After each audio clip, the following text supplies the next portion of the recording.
আইন মানুহৰ কাৰণে আমি এটা নিয়ম বনাইছোঁ।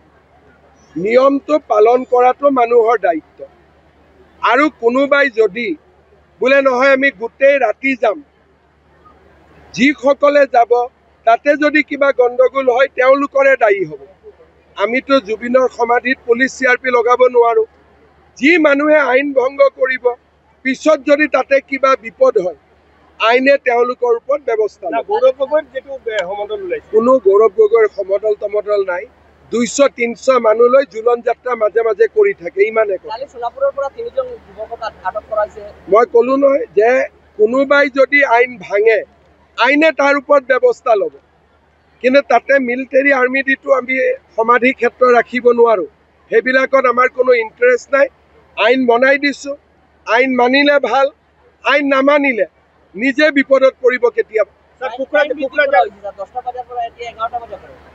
কোনোবাই মোক ৰিকুৱেষ্ট কৰিছিল 1 ঘণ্টা বঢ়াই দিব লাগে, মই কৈছোঁ ঠিক আছে 11।